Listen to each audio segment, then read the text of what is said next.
outra referência que eu quero usar para fazer a ponte do diálogo de tudo isso que nós estudamos, e ninguém pode ficar depois acusando o pastor de ser coxinha, porque ele já começou com um neomarxista, polonês, é branco europeu opressor, mas é marxista, gente. Foi o Bauman. Mas eu vou usar também o David Leon para fazer referências ao diálogo com a fé cristã. E apesar da gente só conhecer esse livrinho do David Leon em português, O Cristão e a Sociologia, que é uma obra publicada em 72, ele tem muitos livros escritos, inclusive ele tem livro junto com Bauman. Claro, se você é sociólogo e escreve livros, você vai escrever um livro junto com Zygmunt Bauman. Ele tem um livro junto dele sobre vigilância, que é o tema que ele é especialista, e vários outros, um sobre Marx, um sobre a imagem do eu e coisas do gênero, que nós vamos explorar em alguns capítulos futuros do nosso curso.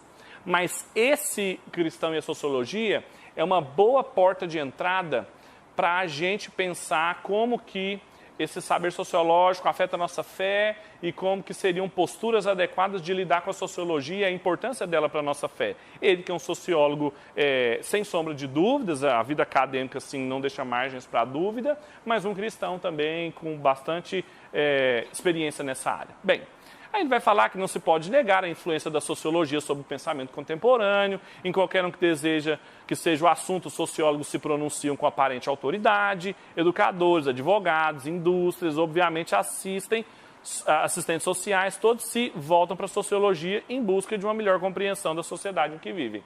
Ok, sabemos disso, já usamos os sociólogos. Mas e os cristãos? Bem, para muitos cristãos, porém, a sociologia constitui uma ameaça.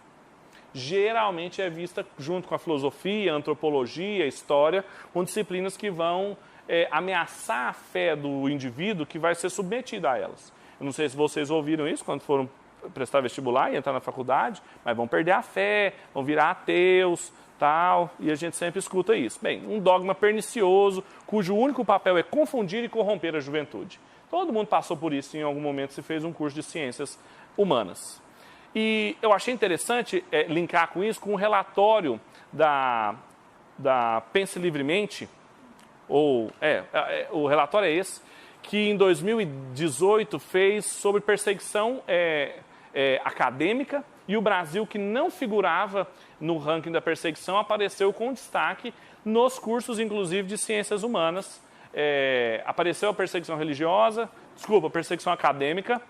Teve pronunciamentos do Bolsonaro também, na troca de ministro da Educação, quando ele colocou o Weintraub. Eu ia colocar esse slide para começar, quando ele fala mal dos filósofos sociólogos, mas eu já usei muito, e aí depois vinha um marxista, aí eles iam me rotular. Então, para eu me manter assim, isentão, eu não coloquei o nosso presidente falando. Mas seria um bom exemplo de outra declaração empobrecedora da filosofia e das ciências humanas. E aí, no relatório, é o Free to Think.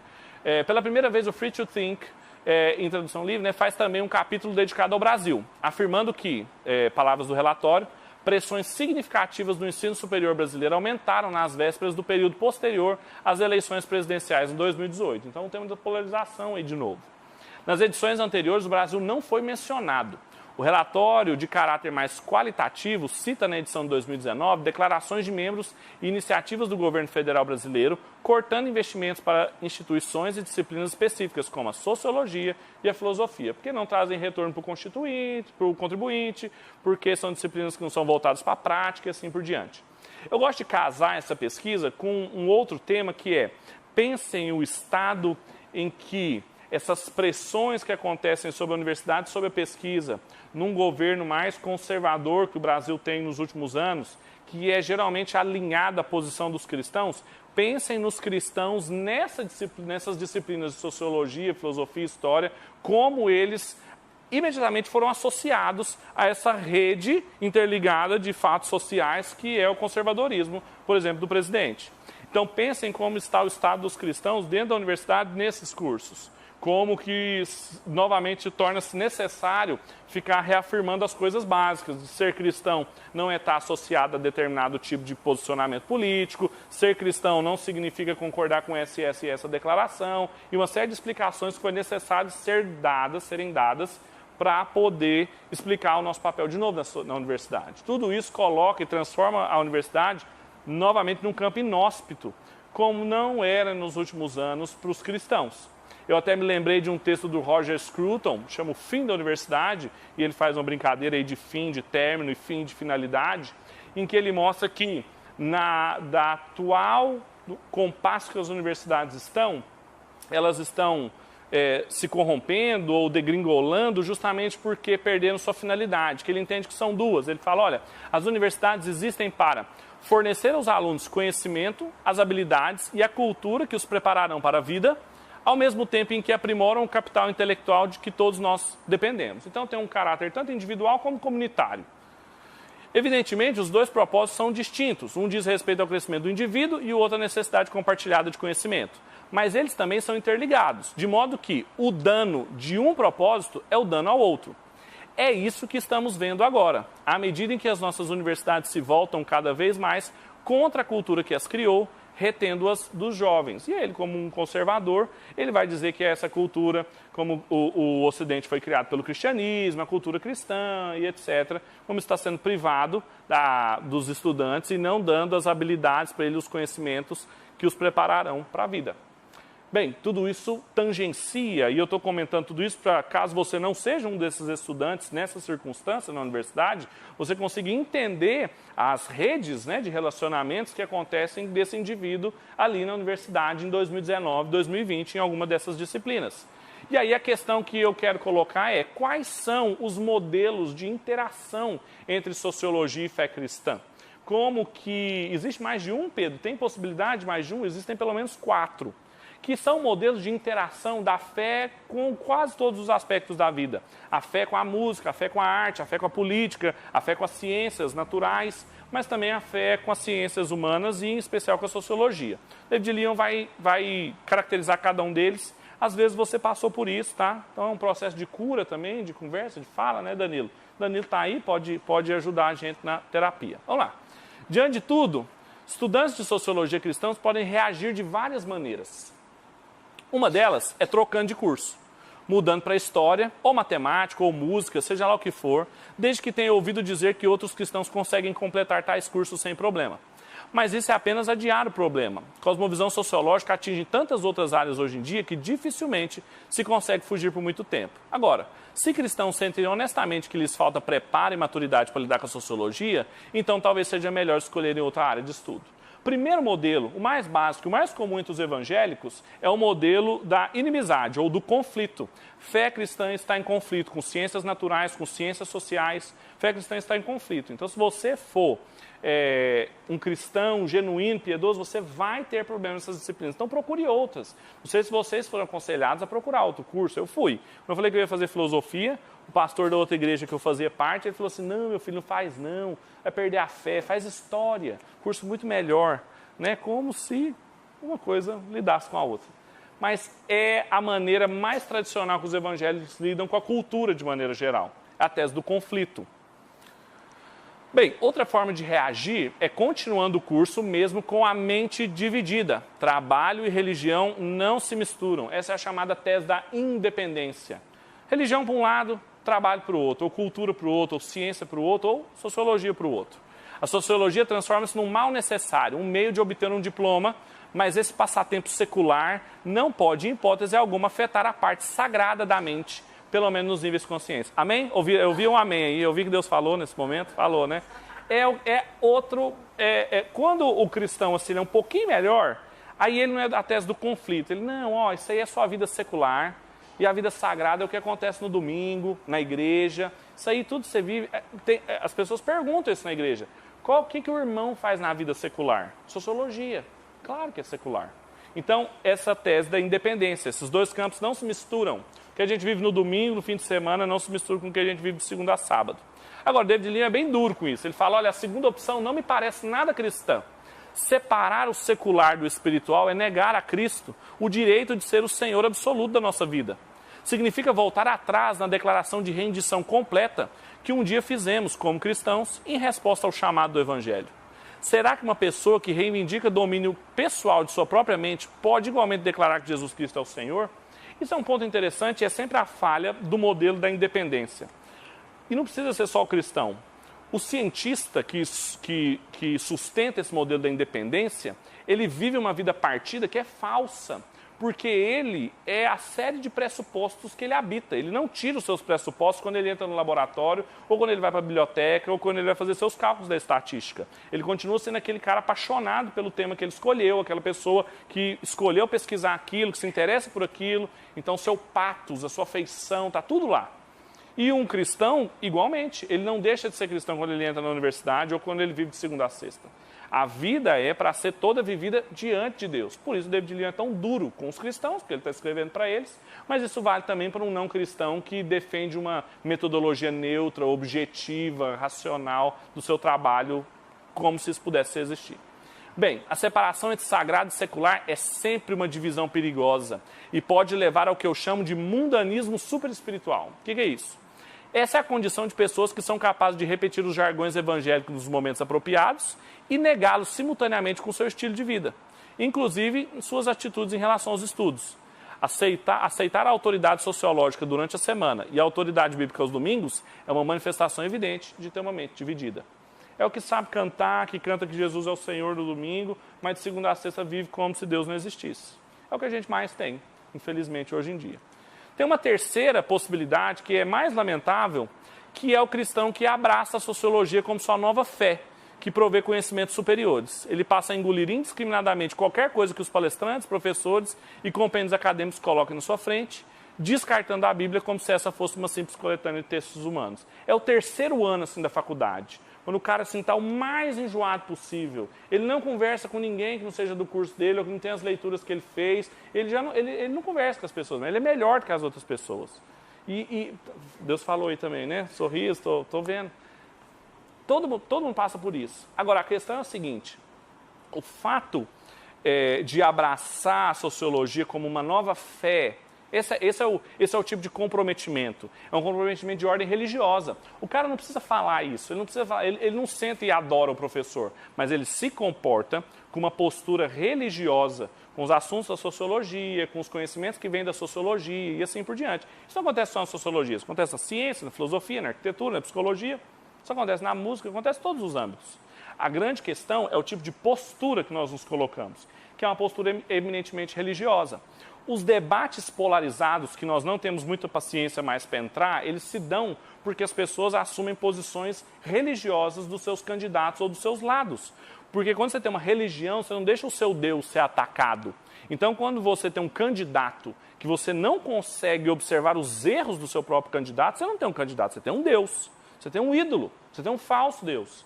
E esse é o problema dos cristãos abraçarem indiscriminadamente um partido, um curso, um saber e assim por diante. E tem a quarta e última opção, que ao meu ver é a melhor delas, que é a do estudante cristão que estuda a sociologia com uma mente aberta à sabedoria originada da palavra de Deus, que é o modelo do diálogo. O primeiro modelo é o da independência, o primeiro é o do conflito, o segundo é a independência, o terceiro é o da fusão e o quarto é o do diálogo. São os 4 modelos clássicos do diálogo entre ciência e fé cristã. Os problemas criados pela sociologia são sempre um desafio e, às vezes, um esclarecimento para a fé cristã.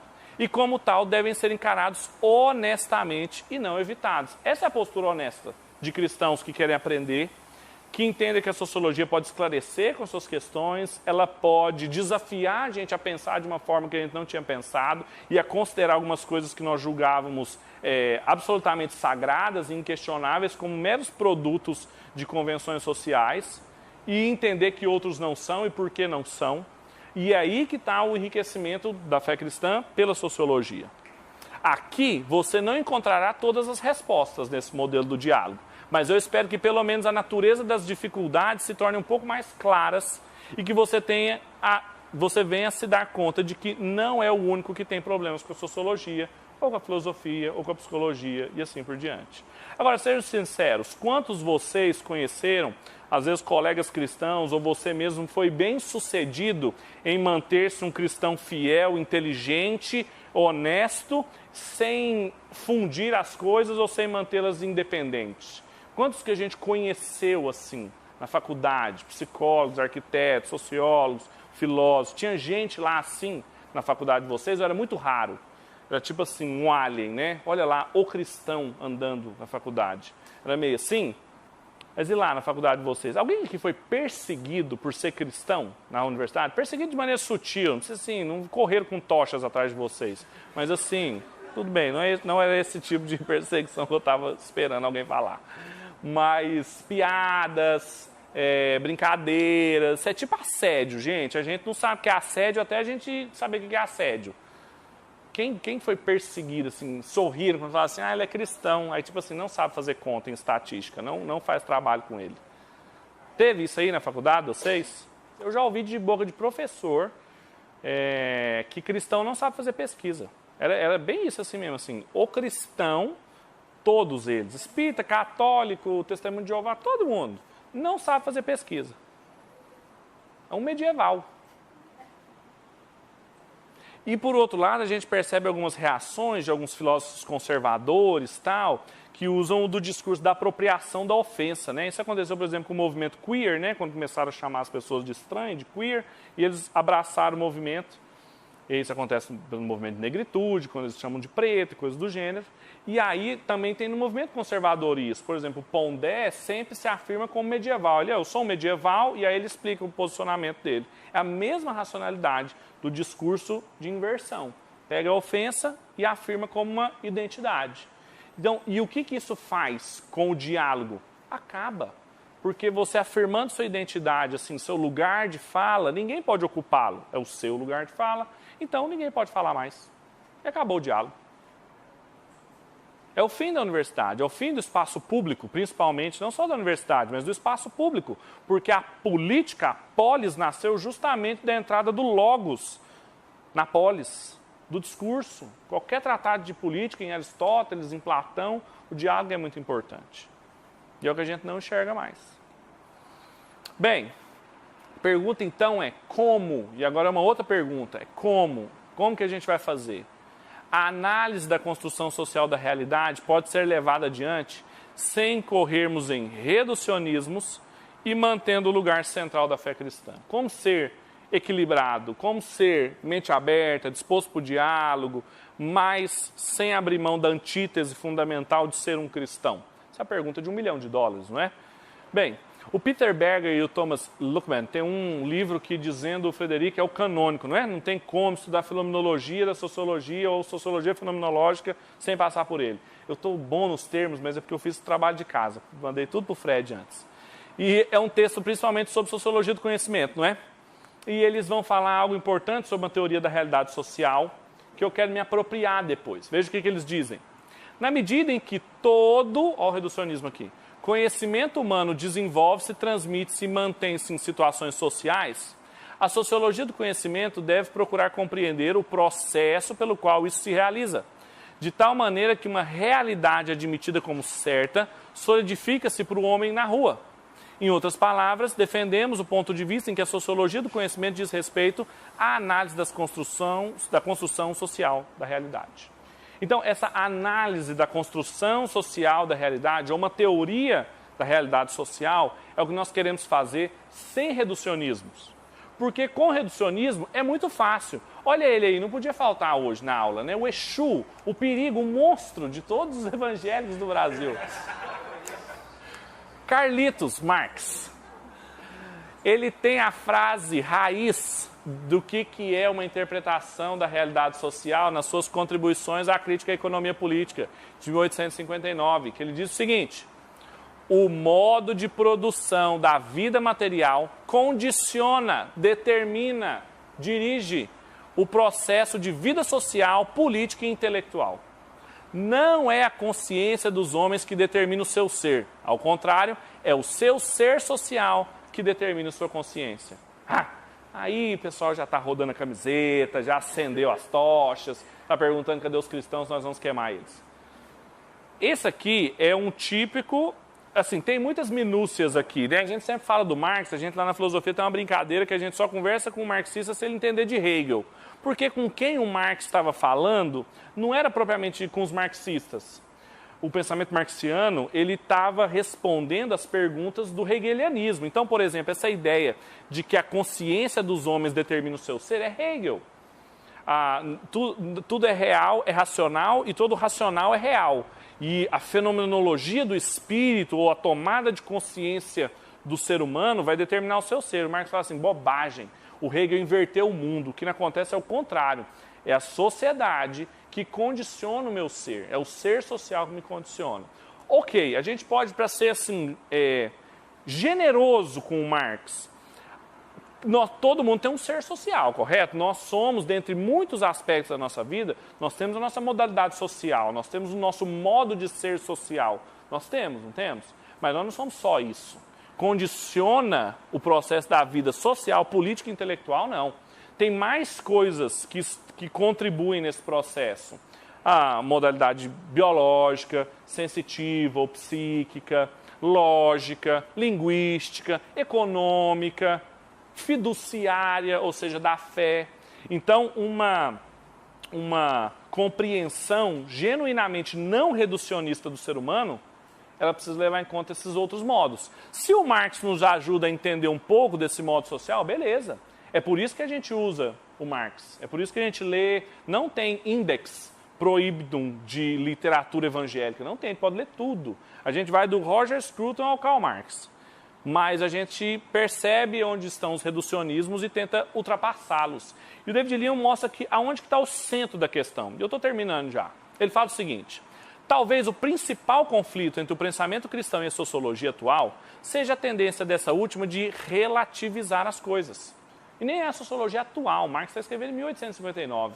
E ele já relativiza tudo é relativo ao social.